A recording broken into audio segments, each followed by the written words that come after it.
Hello there and welcome to The Ring, our brand new talk show here on Euronews.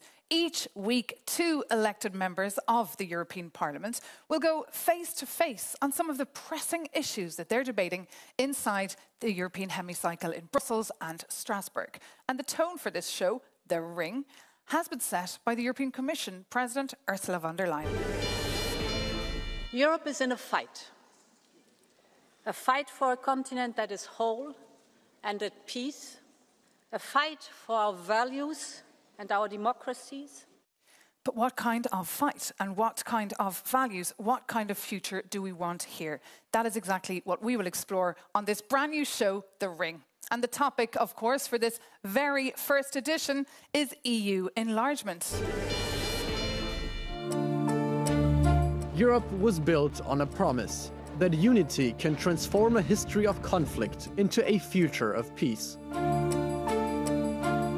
Now the drums of war sound again, countries from Ukraine to Montenegro and Northern Macedonia are reaching for that promise, not just for prosperity, but also for security. Supporters argue enlargement of the Union will amplify Europe's global voice, reinforce its defenses, and uphold its values. Critics warn it could stretch institutions and deepen old divides.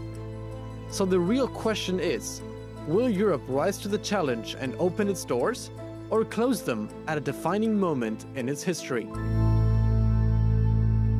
And we're thrilled to be joined by two members of the European Parliament, David McAllister and Mark Botenga. Let's get to know them more in this clip.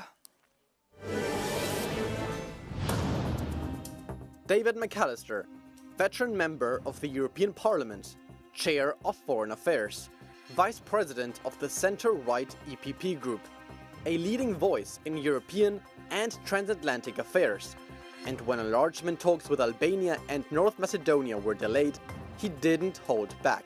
The EU failed to show leadership, courage, and strategic vision, he said. Mark Botenga, Belgian MEP. A fierce defender of workers' rights and public services, he's one of the European Parliament's strongest critics of austerity and corporate power. He voted against the EU's economic aid package for the Western Balkans, warning it comes loaded with neoliberal conditions that, in his words, would deepen the crisis instead of solving it. We have, of course, a lot to discuss, so let's kick off with yourself, David McAllister. Croatia was the last country to join back in 2013. Who will be the next to join and by when? Well, there are 10 candidate countries, and I'm very sure one of the 10 will be. In the moment, Montenegro is the front runner, then comes Albania. But apart from these 10, there are also some developments in the High North. There are new debates in Iceland, in Norway, and even in Greenland, who perhaps might also want to join the European Union. Indeed, as we're hearing, EU enlargement, the momentum is indeed there. Is it for you? Are you in favour of EU enlargement, Mark Botenga? Well, I'm not against or in favour of EU enlargement. I think we need to see why we do it and what we want to obtain, what's going to be the consequences. Because there have been consequences for working class people of previous enlargements, and we've seen that today as well. You know, there have been protests of farmers against liberalisation of trade, for example, with Ukraine. There have been victims. We've seen social dumping practices that have made people very sceptical of these enlargements. So what I would say is we need to get our house in order socially before we risk having the same effects again. Can we afford EU enlargement?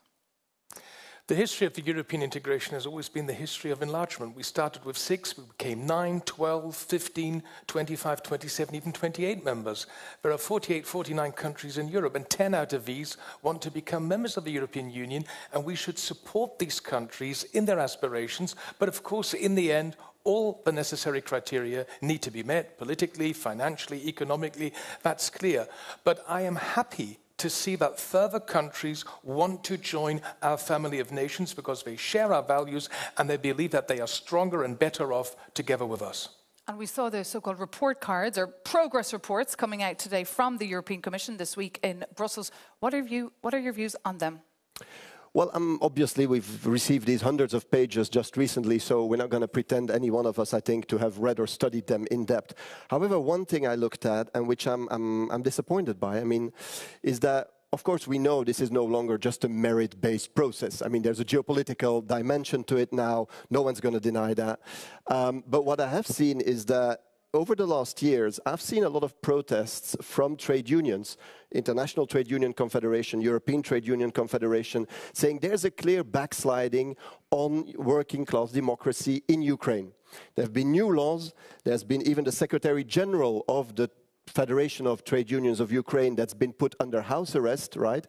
And the Commission doesn't seem to take that seriously. And I think, you know, you already have a martial law and you're attacking civil society in this way. That needs to be on the agenda. And what I'm seeing is that we're abandoning basically the criteria just because of geopolitics. Is that a point that you could address, David McAllister? Many feel that the EU is not working for them, those that are in the club already. There are 10 candidate countries in the moment. But the big difference between Ukraine and the other 9 is Ukraine is going through a fully fledged war, a Russian war of aggression. And of course, you need to always consider under which enormous pressure and challenges Ukraine lies. Yes, Ukraine is still far away from meeting all the necessary EU criteria. Ukraine is on the way, it's a marathon.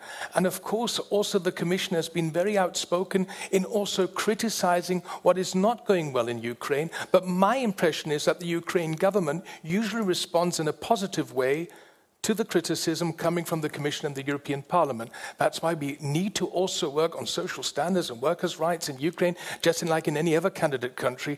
But please, we need to bear in mind this country is under attack by a vicious regime in the Russian Federation. If you are under attack, is your priority to crack down on trade unionists?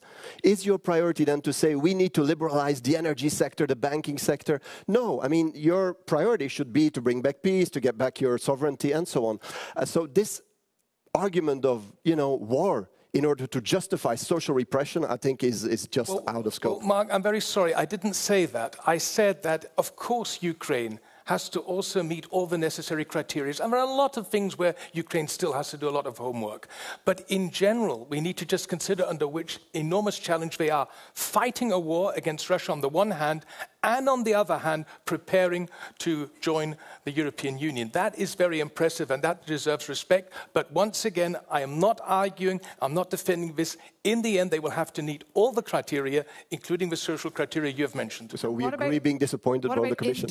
What about internal reforms, David McAllister? What kind of internal reforms does the EU need to do? Its own homework, perhaps? Well, the one thing is that further countries will at one day probably join our European Union. It depends, of course, when. On the other hand, we need to prepare in the meantime. We are operating with a set of rules and institutions which stem from a time where we are 9, 12, 15 members. We have to reform. We have to get ready for enlargement ourselves. That means we need to strengthen the European Parliament. We have to, in the Council, introduce further qualified majority voting. Unanimity is something which comes from the time where we were 6 or 9 or 12 member states. It doesn't work with 27. It will not work with 28, 29 or 30. And also we need to discuss, can this system continue that every single member state has an own commissioner? Already the commission in the moment is rather large. I'm sure that's something you'd agree with too, Mark Botenga. Well, the Commission is rather large, this is one thing, but what I would be saying is if we want, first of all, to avoid a social, massive negative social impact on our societies, there's a number of rules, European rules, that we need to revise in a very ambitious way. And I'm thinking about subcontracting. I'm thinking about posted workers. I'm thinking about pluriactivity. And I'm thinking about letterbox companies. Because if we do not tackle this socially, we're going to have a massive backlash. And we've seen these protests. We've seen protests of farmers in Poland and Italy. We've seen protests of truckers from Poland and the Slovak Republic. But what about the backlash from countries in the Western Balkans who've been waiting for so long to enter the Absolutely. Union? And I really understand the frustration of the Western Balkans and of these countries. Because indeed, they've been waiting for a long time. Other countries perhaps even longer. And they feel disrespected. They feel disrespected when they see, that certain other countries get a pass. And now they're hearing about this potential probation period. What are your thoughts on this? Well, until now, we have argued you are either in or out. You're a fully fledged member of the European Union or not. I think that we have to get away from this black and white debate, and that means that the solution is the gradual integration of candidate countries into the European Union. So we begin with the gradual integration in the single market and in other important policy fields, and then the next step is the EU membership. And after EU membership, the next step is then to join the core zone of the European Union. That means the Euro and the Schengen cooperation area. I think that is the way. And also we need to perhaps think out of the box, how can we address the concerns of some of our member states that additional members might at the begin be hampering the further integration process. But I mean, we've managed that until now, and I'm very sure with candidate countries 28, 29 and 30 joining, we will be able to do so. You agree with that, or do you think it could be completely dysfunctional? Well, it could obviously be completely dysfunctional. That's why I'm saying, we need the social guarantees, very clearly. We need upwards convergence, not a downward spiral of dumping on the one hand. And secondly, if we do not involve the people, if we think this is all going to be decided in Brussels, in Strasbourg, there will be a backlash democratically as well, because people will not take it. People will be like, hey, my working life, my salary is being affected. And so that is something we need to deal with. I don't always necessarily agree with Mark, but on this point, he's right. Yes, indeed, we have to convince our citizens, we have to convince the people, but the social standards which are so important to you, and they're just as important to me. I think one way to guarantee these social standards in the candidate countries is that we go through a thorough enlargement process, because in the end, all the criteria need to be met, and that's why enlargement is a huge opportunity, not only for the people, but also for the businesses and the employers and the employees in these countries. Interesting, on this very first edition of The Ring, you're starting to agree with each other, because politicians, it's all about building compromises, of course. A German Christian Democrat and a Belgian socialist, I mean, we're wide apart usually. And now it is time, in fact, to show our viewers a little taste of what it's like inside the hemicycle. As some of you may have seen, MEPs get the chance to pose questions to each other, sometimes very provocative. David McAllister, please start with your question for Mark Botenga. Mark, if I understood you correctly, you're rather enlargement skeptical and you want to not accelerate the process. You believe that we need to take our time. On the other hand, grey zones will exist. Grey zones will be created, and China and the Russian federations are just there to fill these grey zones. Why do you do that? Well, it's an interesting question. I mean, I would send you back the question. Russia and European Parliament, we've criticized that very long, that Russia thinks in terms of spheres of influence. And they try to influence other countries to do what they want, to copy their model or impose their model. The way I hear you speak sometimes about enlargement is very similar. Where I'm saying, should the European Union then enter in this logic of spheres of influence? I don't think we should. And I don't think we should be interfering in other countries. They have their democratic processes, their local evolutions, and we should respect this. And this might indeed end up in enlargement. I'm not principally against. But what we should not be doing is copying a model of countries that we criticize. Mark Botenga, you now have the opportunity to pose a question to David McAllister. Well, let me come back to what we were discussing before. I mean, you said that indeed social convergence upward is important.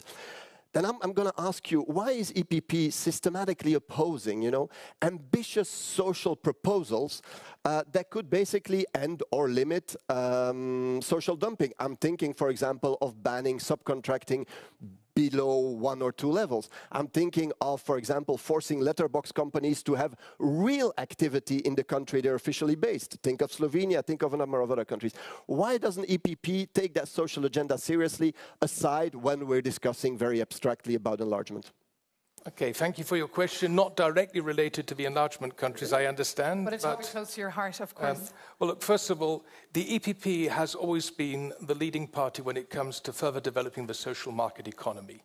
We are not supporters of free capitalism. We support the social market economy, which Ludwig Erhard, for instance, in Germany, created, and this is our model for Europe. And this includes, of course, social standards, workers' rights, labor rights. We have always been at the forefront of this, and I strongly believe, by the way, we also need a strong social pillar within the European Union, because we need the citizens on board, and the European integration project should not be an elitist project of the well-off, but of all, and this, of course, includes the hard-working people we have in Europe. That's why we can have a more detailed discussion on these matters. But I have to add one point. Mark, I do not agree what you said, that EU enlargement is interfering in third countries. These countries have voluntarily taken the decision to join our family because they believe in democracy, the rule of law, and human rights. And I will always support countries and governments and parliaments who want to go exactly this way. I will answer that one. Let me just reply to that. That is a very naive vision, and you know you don't share that, of how these processes go. You know the European Union has been very active in sponsoring NGOs and media to influence public debate, you know, in these countries. We've done this in Ukraine, we've done it in Georgia, we've done it in many countries. And you can say this is legitimate, and we could argue about this, saying it is legitimate, it's not legitimate. But the other side, you know, the Russians that want their sphere of influence are doing very similar things. What I'm saying is that we need to listen to social movements over there and not prioritize our own corporate interests. Because what we're seeing today, honestly, if you see the Finnish minister going to Georgia to protest with the protesters, you can say, you know, if a Russian would do that, we would consider it unacceptable interference, and rightly so. If we're doing it, we're saying, well, you know, it's a support for democracy. So this thin line, and there we need to be very clear that there might be double standards in the way we look at things. Well, Mark, I think here we have some clear differences between the two of us. When it comes to interfering in candidate countries, I wouldn't at first think of EU member states. These countries are being flooded by malign Russian influence. Absolutely. Fake news, propaganda. They are trying to destabilize democracy. Mark, I think the socialists, your party, you should deal more with this horrific Russian foreign malign influence we have in Europe. Just to make clear, because otherwise we're going to get some problems with colleagues, I'm not from the socialist group. Huh? Well, how do I call you then? SND, you said the way the left group, but okay, I mean, just to, in order for our socialist colleagues not to get a heart attack. Okay, well, what are you then? We're the left group. You're just a lefty. Okay, so well, then, it's like, Mark the leftist. Okay. I'm glad you're getting to know each other here on the ring. Let's perhaps bring in another voice on this very important discussion of EU enlargement that has made a political comeback. That is the voice of the Ukrainian President, Volodymyr Zelensky, who spoke at the Euronews Enlargement Summit here in Brussels. And he said that Donald Trump is supporting Ukraine in becoming a member of the European Union, that Trump understands that this is the will of the Ukrainian people. But my question is, what do you think of this statement? And do we really need the approval of the White House for this kind of thing? The brave women and men in Ukraine are not only defending their territorial sovereignty and integrity every day, they are also defending our European values. They are defending the European peace and security architecture.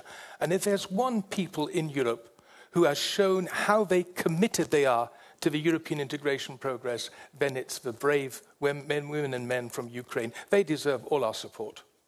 Mark Botenga. well, I think Donald Trump has launched one of the most aggressive attacks on Ukraine's sovereignty we have seen over the last years. I mean, you've seen, obviously, the horrible war of Russia, you know, occupying, one-fifth of the country. But what has Donald Trump done? He's come saying, you know, you want peace, I can guarantee that, but in exchange, I want your natural resources. Now, that is a direct attack on the economic sovereignty of the Ukrainian people. So I don't think he should be giving lessons on what sovereignty means. And what about Moldova? We also heard from Maia Sandu, the president of Moldova, saying that she also one day wants to be a member of the European Union. Can the EU afford a poor country like Moldova? David McAllister. Moldova, who's ever been there, knows great people, great country, and they are on their way. I urge the Council to open the accession negotiations with Moldova now in autumn. They are waiting for this desperately, and the Moldovans have shown their European commitment despite all the aggressive, malign Russian influence. The people in Moldova stood strong and voted 3 times in favor of a pro-European orientation at the referendum, at the presidential elections, and just most recently at the parliamentary elections. Mark Botenga. Why not? Let's talk. I mean, I'm in favor of talks. Moldova, as you know, is not an easy situation with the Transnistrian situation, so that will need to be solved. Let's not pretend that doesn't exist. But we always need to keep talking. What I'm saying is let's keep talking with respect of local democracy. You know, let's keep talking and let's not accelerate things beyond that in the hope to, you know, eat them up quicker than the others, because that's not what Europe should be. Well, now we've heard the view of the MEPs. I'm curious also to get the view of the European public, to hear how they feel about EU enlargement.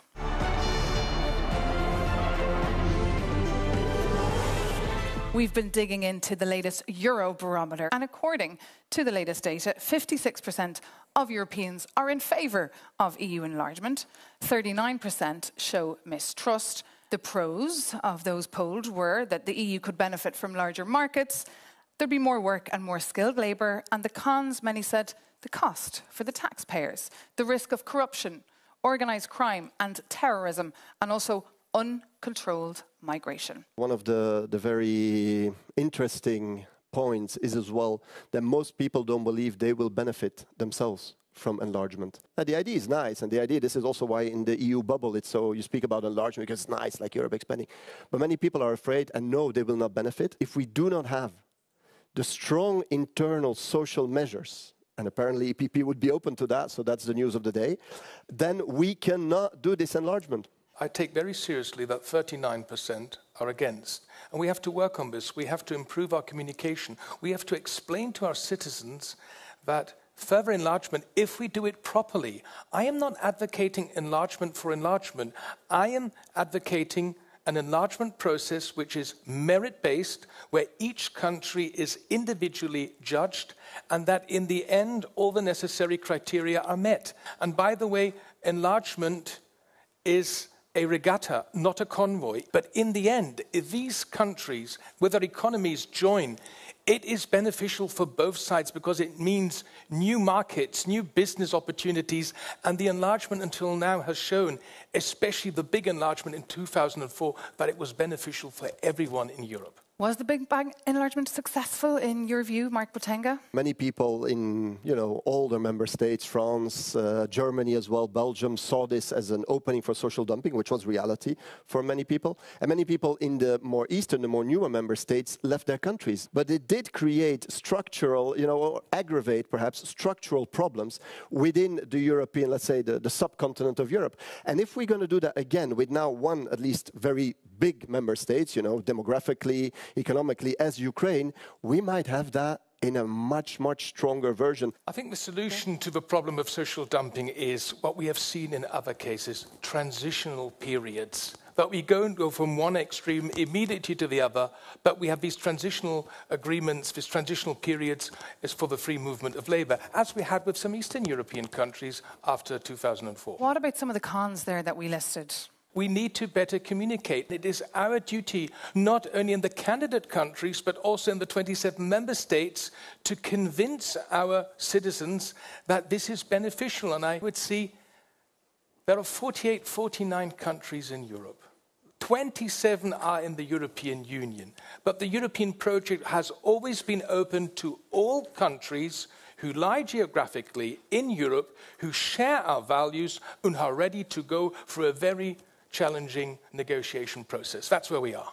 And the EU does need a success story. Okay, but I'm not particularly concerned with the PR needs of the European Union. That is a different thing. What I do but otherwise think it could break up. Yeah, but we need to watch out with the communication aspect of it. Because I've heard this on many things. Also development cooperation, because it always has the same undertone of like, we're doing great things. We're just not explaining them well enough to the people.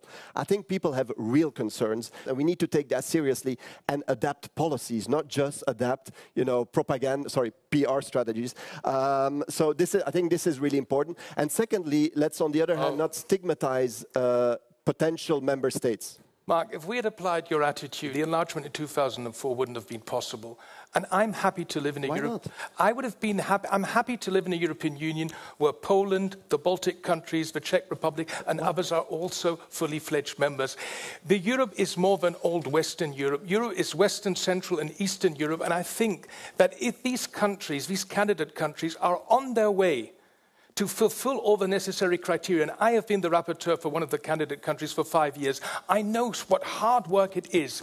We should give them all the support, and you are playing with fears because all these arguments you have mentioned today, I remember were exactly the same ones I heard before 2004 when the 10 Eastern and Southern European countries joined, and also when Romania and Bulgaria joined in 2007 and Croatia in 2013. And we didn't deal with them. Pardon? Sorry, that's the point. We didn't deal with them. And this created fears. This created also a backlash in certain of these countries because we didn't take them seriously. And that is the point. I will give you a good example. Croatia joined in 2013, and 12 years later, Croatia is not only a fully fledged member of the European Union, but also a fully fledged member of the Schengen area and introduced the euro. How many Croatians are forced to leave their country to get a decent work in Germany? Croatians now feel forced. You know, the German courses are big business in Croatia because there's not enough investment in the Croatian productive economy. And so this is something that the Croatians struggle with. And I want to listen to the Bulgarian trade unions, to the Romanian trade unions, to the Polish trade unions that are saying we are not getting out of this what we as workers deserve. And here we're getting a real glimpse of what the debates inside the European hemicycle are like. That was the view of Mark Botenga, the view of David McAllister. I'd like to hear your view. Please reach out to us here, thering@euronews.com. Before we come to a close, we have a bit of a rapid buzzer round for our two contenders. I will pose a very short question and I require a very short answer. Just yes or no. Mark Botenga, is the future of the European Union bright? Yes or no? If we fundamentally change policies, yes. Yes or no? Yes. Are opt-outs a good idea for joining member states? Yes. We've already seen this. Can be an option. Should Turkey join the EU one day, Mark Botenga? I think for the moment, neither the EU nor Turkey is asking that. Yes or no? Under the given circumstances, no. Should countries with anti-LGBTQI+ laws be blocked from joining the EU, Mark Botenga? I think that's one of the fundamental rights that should be a condition indeed. Mark Botenga really struggling there with the yes or no answers. No, sorry, yes. Dave McAllister, yes. In your view, and should geopolitical considerations like countering Russian or Chinese influence justify faster EU enlargement? Yes. Very dangerous, and I'm going to continue struggling with yes or no. Has the EU... What, Russian and Chinese influence, you're struggling? No, I'm not struggling with Russia or Chinese influence. What I'm saying is, should we... That's always a disadvantage speaking to a Euro bubble audience, of course. But what I'm saying is that the best way to deal with that is not necessarily by an unfair enlargement process. Final question. Have you agreed with anything you've heard from your opponent today? Look, I know Mark Botenga. He's a member of our committee. And I would say he's a staunch fighter for social rights. And that's where I would give him credit. And what about you, Mark Botenga? No, absolutely. I think we share certain ideas of that Europe should become more democratic and clearly also more social. So I'm going to take the EPP up on this. I mean, this is going to be a starting point for a new cooperation. And that point brings this very special first edition of The Ring to an end. A round of applause.